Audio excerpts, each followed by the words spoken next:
जय श्री कृष्णा। राधे राधे। हमारे हिंदू धर्म में वट सावित्री व्रत को सबसे बड़ा और महत्वपूर्ण माना जाता है। यह व्रत सुहागिन महिलाएं अखंड सौभाग्य और संतान प्राप्ति की इच्छा से रखती हैं। हर साल वट सावित्री व्रत बड़ अमावस्या जेठ माह के कृष्ण पक्ष की अमावस्या तिथि को मनाया जाता है। इस दिन वट वृक्ष, देवी सावित्री और सत्यवान की पूजा की जाती है। आज की इस वीडियो में हम जानेंगे साल 2024 में वट सावित्री व्रत कब किया जाएगा, सही तिथि क्या रहेगी, पूजा का शुभ समय क्या रहेगा, पूजा सामग्री क्या रहेगी और पूजा विधि के बारे में भी जानेंगे। तो चलिए वीडियो को शुरू कर लेते हैं। साल 2024 में वट सावित्री व्रत 6 जून गुरुवार को रखा जाएगा।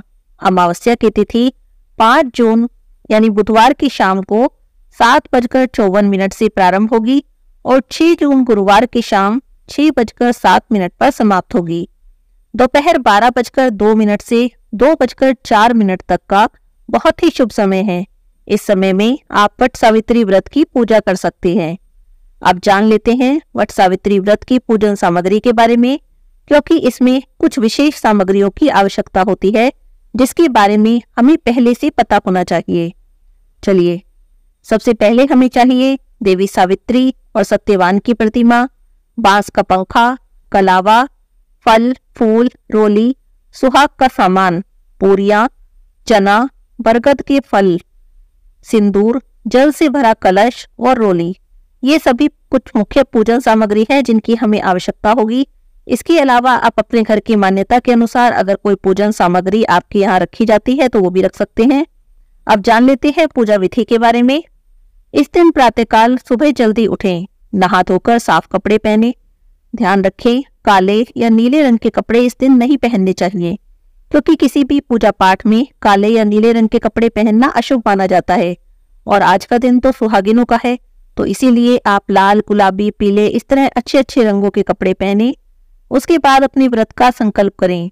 पूजा स्थल पर जाकर धूप दीप जलाकर सारी पूजन सामग्री एकत्रित करके एक बांस की टोकरी में 7 तरह के अनाज और दूसरी टोकरी में देवी सावित्री और सत्यवान की प्रतिमा रखें।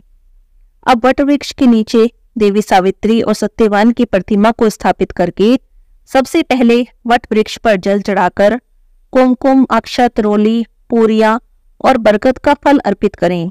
अगर आपके आसपास वट वृक्ष नहीं है, बरगद का पेड़ नहीं है या फिर आप वहां पर बैठकर पूजा नहीं कर पा रहे हैं, तब आप कहीं से आपके आसपास कोई नर्सरी होगी या कहीं दूर कोई बरगद का पेड़ होगा, तो वहां से आप एक टहनी तोड़ कर ले आएं और घर लाकर उसे लोटे में लगा लें या गमले में लगा लें और वहां पर बैठकर आप पूजा कर सकते हैं।